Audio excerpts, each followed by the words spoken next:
Video बात करेंगे realisation expenses. Realisation expenses basically इसका सारी की सारी जनरल एंट्री एक ही वीडियो में हम क्लियर करने वाले हैं। जो भी बेसिकली इससे रिलेटेड कोई भी जनरल एंट्री आ गई तो आप आसानी से कर लोगे, ये मेरी गारंटी है इस वीडियो को देखने के बाद। क्योंकि अगर आपने ढंग से वीडियो देख ली तो आपको समझ में आ जाएगा कि जनरल एंट्री होती कैसे, रियलाइजेशन एक्सपेंसेस की सारी एंट्रीज एक झटके में आप कर सकते हो। कॉन्सेप्ट समझना है बस आपने, तो इस वीडियो को बहुत ध्यान से एंड तक आपको देखना होगा अपनी टेंशन को बढ़ा के। वीडियो को स्टार्ट करते हैं। सबसे पहले रियलाइजेशन एक्सपेंसेस बेसिकली क्या है? जो डिसोल्यूशन के टाइम पे जो भी खर्चे होते हैं लीगल, या जो भी कोर्ट के खर्चे, या जो भी किसी को हायर करा हमने एसेट को बेचने के लिए, लायबिलिटी को चुकाने के लिए, वो सारे खर्चे रियलाइजेशन एक्सपेंसेस में आते हैं। अब दो तरीके होते हैं, या तो वो पे करती है मतलब फर्म या तो पे करती है, या फिर पार्टनर पे करता है। यहाँ पर पहले मैं बता देता हूँ, यहाँ पर मैं दो वर्ड के पहले मतलब बता रहा हूँ जो कि बहुत इंपॉर्टेंट सा बता। एक होता है बोन और एक होता है पे करना। दोनों में बहुत बड़ा फ़र्क है। बोन करना या बियर करना या पे करना। बोन का मतलब है किसकी जिम्मेदारी थी पे करने की। कई बार क्या होता है, जिम्मेदारी किसी और की होती है, पे कोई और कर देता है। मैं बात कर रहा हूँ जिम्मेदारी किसकी थी। दो चीज़ आपको समझनी पड़ती है कि जिम्मेदारी किस किस की थी। देखो, मैं सबसे पहले बात करता हूँ बोन की। बोन जो है या तो वो फर्म कर सकती है या पार्टनर, यानी कि जिम्मेदारी या तो फर्म की हो सकती है या फिर पार्टनर की हो सकती है। क्योंकि कई बार जिम्मेदारी होती है फर्म की बट पे पार्टनर कर देता है, और कई बार जिम्मेदारी पार्टनर की होती है बट पे फर्म कर देती है। उसी की जनरल एंट्रीज बनी हुई है बस आपके सामने, उसी की ही घुमा फिरा के जनरल एंट्री बनी हुई है। तो बोन अगर करती है फर्म, पहले वो समझेंगे, उसके केस समझेंगे, उसकी जनरल एंट्री क्या होती है। फिर अगर पार्टनर बोन करते हैं तो उसके केस समझेंगे। देखो, सबसे पहले आपको बता दो पहला केस, फर्म बोन करती है। कई बार ये क्वेश्चन में लिखा नहीं होता। इफ़ क्वेश्चन इज साइलेंट, अगर क्वेश्चन में ये लिखा ही नहीं है कि कौन बोन कर रहा है तो समझ लेना फर्म ही बोन कर रही है और कोई नहीं करेगा। अगर क्वेश्चन बिल्कुल साइलेंट है कि फर्म बोन कर कौन रहा है तो क्या मान के चलना है कि फर्म ही बोन कर रही है। जब भी फर्म वो करेगी, जब भी फर्म की जिम्मेदारी होगी पैसा पे करने की, तो जो भी फर्म पैसा पे करती है वो सिर्फ एक ही अकाउंट से करती है डिसोल्यूशन में, वो है रियलाइजेशन अकाउंट, और कोई अकाउंट से पे नहीं करती। उसके पास सिर्फ पैसा रियलाइजेशन अकाउंट में ही है। जो भी पैसा आता है रियलाइजेशन अकाउंट में आता है, जो भी पैसा जाता है वो रियलाइजेशन अकाउंट से जाता है। तो भाई साहब, जो भी पैसा पे करेगी वो रियलाइजेशन अकाउंट से तो करेगी। तो इसलिए क्या करेगी, जब भी कोई कुछ नहीं लिखा हुआ क्वेश्चन में तो क्या करना है, रियलाइजेशन अकाउंट डेबिट करना है। क्वेश्चन में कुछ नहीं लिखा हुआ, रियलाइजेशन अकाउंट डेबिट करना है। और अगर ये भी नहीं लिखा हुआ कि पे कौन करेगा तो भी फर्म ही पे करेगी। यानी कि अगर इन दोनों के बारे में कोई भी जानकारी नहीं है तो क्या करना है, realisation account debit to bank account या फिर कैश अकाउंट, जो भी हो सकता है, ठीक है, टू बैंक अकाउंट या फिर कैश अकाउंट। तो अगर क्वेश्चन में कुछ नहीं लिखा हुआ तो बोन भी वही करेगी, फर्म भी पे करेगी, पे भी फर्म करेगी, बोन वही करेगी।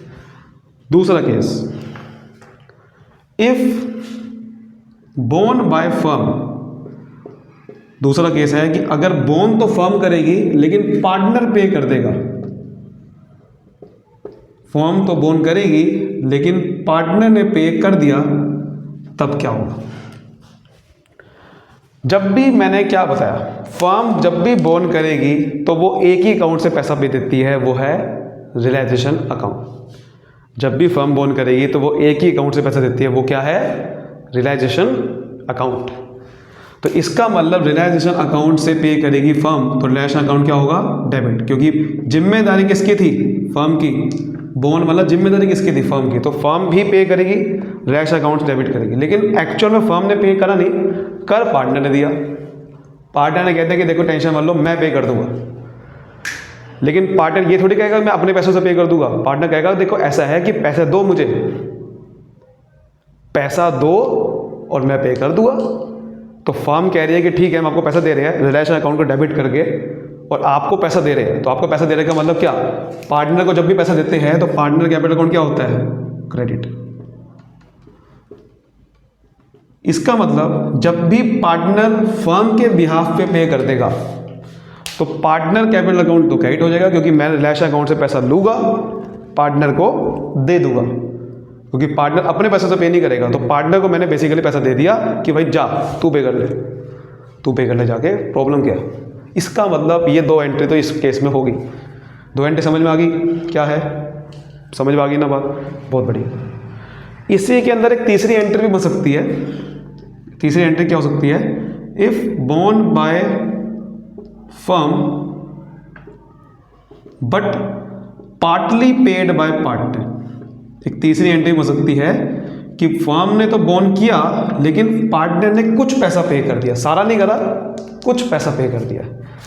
जब भी फर्म बॉन्ड करेगी तो रिलैक्सेशन अकाउंट तो डेबिट होना ही होना है, बात समझ में आ गई। और पार्टनर अगर पे करेगा फर्म के बिहाफ पे तो पार्टनर कैपिटल अकाउंट क्रेडिट होना ही होना है। बस एक फ़र्क आ जाएगा, एक फ़र्क आ जाएगा कि अगर वो ये कह रहा है कि सारा पैसा पार्टनर ने पे नहीं करा, कुछ करा है, तो अगर कुछ पार्टनर ने पे करा है तो बाकी कौन पे करेगा, फर्म पे करेगी, और फर्म पे करेगी तो क्या होगा, बैंक या कैश अकाउंट क्रेडिट होगा। बस ये समझना है। तो उम्मीद करता हूँ ये तो एंट्री आपको बिल्कुल समझ में आ गई होगी। सिंपल क्या करना है, कुछ नहीं लिखा हुआ तो relax account debit to bank या कैश अकाउंट। ये लिखा हुआ है कि पार्टनर पे करेगा लेकिन फर्म बॉन्ड करेगी तो भैया रिलैक्स अकाउंट तो डेबिट होना ही होना जब भी फर्म बॉन्ड करेगी, लेकिन अगर पार्टनर पे कर देगा पार्टनर कैपिटल अकाउंट क्रेडिट हो जाएगा। अगर सारा पार्टनर पे नहीं करेगा तो बाकी पैसा कौन पे करेगा, फर्म पे करेगी। समझ आ गई बात, ये चीज़ हमें क्लियर हो चुकी है। तो पहली केस आपको बिल्कुल क्लियर हो गया है कि जब फर्म बॉन्ड करती है तो कितने केस हो सकते हैं, मैंने आपको बता दिया। उसमें आपको एक चीज़ समझ में आई, जब भी फर्म बॉन्ड करती है तो क्या होता है, रियलाइजेशन अकाउंट तो डेबिट होता ही होता है। समझ आ गई बात यहाँ तक? यहाँ तक बिल्कुल क्लियर हो गया बात कि ये बात हमें समझ में आ रही है कि जब भी फर्म बॉन्ड करती है तो रियलाइजेशन अकाउंट डेबिट तो होता ही होता है। अब बात करते हैं पार्टनर की। पार्टनर अगर बॉन्ड करेगा तो उसके हिसाब से उसमें कितने केस हो सकते हैं, अब उसकी बात करते हैं। अगर पार्टनर बॉन्ड करेगा, इफ पार्टनर बॉन्ड ऐसा लिखा हुआ है बस, यानी कि इफ बॉन्ड बाय पार्टनर, अगर सिर्फ ये लिखा हुआ है कि पार्टनर बॉन्ड करेगा, ये नहीं बता रहा कि पे कौन करेगा, तो मैंने आपको एक चीज बताई थी कि जब भी क्वेश्चन में इन दोनों के बारे में अगर कुछ नहीं बताता कि पे कौन करेगा या बॉन्ड कौन करेगा, तो हमेशा घुमा फिरा के आपको किस पे ध्यान देना, फर्म ही पे करेगी। अगर बॉन्ड ये लिख दिया, बॉन्ड बता दिया पार्टनर बॉन्ड करेगा लेकिन पे नहीं बता रहा, तो आपको ये नहीं मानना कि पार्टनर ही पे करेगा ना, क्योंकि जिसकी जिम्मेदारी होती है जरूरी नहीं है कि वही पे करता है। आपको जब भी क्वेश्चन में ये नहीं लिखा ना कि बॉन्ड, अगर ये लिख दिया बॉन्ड पार्टनर करेगा, ये नहीं लिखा हुआ कि पे कौन करेगा, अगर ये नहीं लिखा हुआ ना तो ध्यान रखना हमेशा क्या मान के चलना है, फर्म ही पे करेगी। समझ आ रही बात, फर्म ही पे करेगी। तो फर्म पे करेगी तो देखो, अगर जब भी पे फर्म करती है तो बैंक या कैश अकाउंट क्रेडिट होना ही होना है, क्योंकि जब भी फर्म पे करेगी तो उसका पैसा बैंक या कैश अकाउंट से कम होना ही होना है, तो बैंक या कैश अकाउंट क्रेडिट तो होना ही होना है। लेकिन क्योंकि अब फर्म बॉन्ड नहीं कर रही है तो रिलैक्स अकाउंट डेबिट नहीं होगा, उसका कैपिटल अकाउंट डेबिट होगा। पार्टनर, जो भी पार्टनर का नाम होगा उस पार्टनर का कैपिटल अकाउंट डेबिट होगा। ये एंट्री होती है अगर पार्टनर बॉन्ड करेगा। तो जब भी पार्टनर बॉन्ड करेगा लेकिन पे फर्म कर देगी, यानी कि क्वेश्चन में नहीं लिखा हुआ कौन पे करेगा, तो फर्म ही पे करेगी, तो पार्टनर, हमारा तो बैंक या कैश अकाउंट कम हो जाएगा फर्म का, लेकिन ये पैसा बेसिकली पार्टनर से लूँगा। फर्म कहेगी देखो ऐसा है भैया, ठीक है पे मैं करूँगा लेकिन अपने पैसों से करूँगा, ये बात ठीक है, लेकिन तेरे अकाउंट से भी काटूंगा, क्योंकि भैया पैसा तुझे पे करना था तो तेरे अकाउंट से मैं पैसा लूँगा काट के और फिर मैं पे कर दूँगा, क्योंकि अल्टीमेटली तूने ही पैसा पे किया है, मैंने नहीं किया। तो तेरे अकाउंट से काटा और पे कर दिया, अपने रिलेशन अकाउंट से थोड़ी काटूंगा, तेरे अकाउंट से काटूंगा, तेरे कैपिटल अकाउंट से। समझ गए बात को? ऐसे समझो बात को कि पार्टनर कैपिटल अकाउंट से पैसा लिया क्योंकि पे उसने करना था, और बैंक या कैश अकाउंट से हमारा कम हो गया, पैसा पे करा दो। दूसरा case, if borne by partner and paid by partner. अब यहां पर अगर उसने क्लियर बता दिया है कि पार्टनर बोन करेगा और पे भी पार्टनर ही करेगा, अब बता दिया पे के बारे में, तब तो भैया कैश या बैंक अकाउंट नहीं आएगा क्योंकि पे हमने नहीं किया। और पार्टनर कैपिटल अकाउंट डेबिट भी नहीं कर सकता क्योंकि ये डेबिट तब करते हैं जब फर्म पे करती हो, क्योंकि फर्म पे करेगी तो पहले पार्टनर से लेती है तो पे करती है। अब तो फर्म पे कर ही नहीं रही, तो सर अगर ना रियलाइजेशन अकाउंट डेबिट हो सकता है, ना कैश या बैंक अकाउंट क्रेडिट हो सकता है, ना पार्टनर कैपिटल अकाउंट डेबिट हो सकता है, तो होगा क्या? कुछ नहीं होगा, नो एंट्री, नो एंट्री। क्योंकि ना तो देखो, क्योंकि हम एंट्री करते हैं फर्म के हिसाब से। अब फर्म का ना तो पैसा कम हुआ, ना रिलायंस अकाउंट से डेबिट होगा, ना उससे पैसा ले सकते हैं क्योंकि फर्म तो पे कर नहीं रही, तो कुछ भी नहीं हो सकता।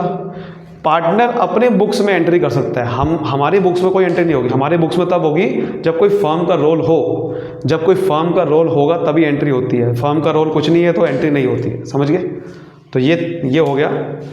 तीसरे केस की बात करते हैं। इफ हमारा if borne by partner but partly, if borne by partner but partly, if borne by partner but partly borne by firm. कई बार ऐसा भी हो सकता है कि पार्टनर बोन करेगा लेकिन सारा बोन नहीं करेगा, कुछ पैसा फर्म भी बोन करेगी, ऐसा भी हो सकता है। तो ऐसा हो गया तो क्या करते हैं भैया? देखो, फर्म बोन करेगी तो मैंने क्या बताया, रिलायंस अकाउंट डेबिट होना ही होना है। जितना भी पैसा बोन करेगी, मान लो 10,000 पैसा देना था तो 10,000 में से 5,000 ये बोन करेगी, 5,000 वो बोन करेगा। तो देखिए, जो फर्म बोन करेगी तो रिलायंस अकाउंट डेबिट होना ही होना है। अब यहाँ पर आप ध्यान से देखो, पे के बारे में कोई जानकारी नहीं लिखी हुई, तो मैंने आपको बता रखा है अगर पे के बारे में कोई जानकारी नहीं है तो फर्म ही पे करेगी, तो रिलायंस अकाउंट डेबिट। और अब यहाँ पर प्रॉब्लम क्या है, फर्म तो पे करेगी तो टू बैंक या कैश अकाउंट तो आएगा। इसका क्या करा जाए कि पार्टनर बोन करेगा भाई साहब, इसका क्या करा जाए? तो उसकी एंट्री आपको बताइए। अगर पार्टनर बोन करेगा तो और फर्म पे करेगी तो पार्टनर से पैसा लूँगा ना, तो पार्टनर कैपिटल अकाउंट डेबिट होगा, फिर पार्टनर कैपिटल अकाउंट डेबिट होगा। तो अगर पार्टनर भी बोन करेगा, फर्म भी बोन करेगी, दोनों डेबिट हो गए और टू बैंक या कैश अकाउंट आएगा। समझ गए? बात समझ में आ रही है? इस तरह से होता है, इस तरीके से होती है एंट्री। समझ आ रही बात? अब इसके अलावा बेसिकली ज़्यादातर कोई एंट्री होती ही नहीं है। और अब आप कोई भी एंट्री कर सकते हो, कोई भी क्वेश्चन आएगा आपके सामने, इस चीज़ को ध्यान रखोगे आप कि कुछ भी जानकारी ना हो तो इनमें मैंने आपको बता दिया कि फर्म ही बोन करेगी, फर्म ही पे करेगी, इसके बारे में कोई जानकारी नहीं। फर्म जब भी बोन करती है रिलायंस अकाउंट डेबिट होता है, फर्म जब भी पे करती है बैंक या कैश अकाउंट क्रेडिट होता है, बस इसको ध्यान रखना। अगर फर्म बोन करेगी रिलायंस अकाउंट डेबिट होगा और पे भी वही करेगी तो कैश बैंक अकाउंट। अगर पे ये नहीं करेगी तो पार्टनर कैपिटल अकाउंट आ जाएगा। अगर फर्म बोन नहीं कर रही, पार्टनर बोन कर रहा है लेकिन पे फर्म करती है तो ये एंट्री होती है। ठीक है, फर्म पार्टनर ही बोन कर रहा है, पार्टनर पे कर रहा है तो कोई एंट्री होती नहीं है। और अगर पार्टनर पे कर रहा है, बोन कर रहा है, कुछ पैसा फर्म भी बोन कर रही है, तो फिर दोनों कैपिटल, दोनों नाम आएगा फिर, और कैश बैंक क्रेडिट हो जाएगा। समझ गए बात को? इसके अलावा कुछ नहीं होता, ये इस चीज़ को समझना है। अब आप कोई भी मतलब कोई भी आप एंट्री कर सकते हो आराम से। अब आपको बस क्वेश्चंस करने हैं। क्वेश्चंस की वीडियो हम अगली बनाएंगे। अगर आप चाहते हो कि मैं और वीडियो बनाऊँ तो क्वेश्चन के मुझे कमेंट कीजिए, क्वेश्चंस की भी वीडियो बनेगी आपके सामने। अब थैंक यू सो मच, मिलते हैं अगली वीडियो, बाय बाय।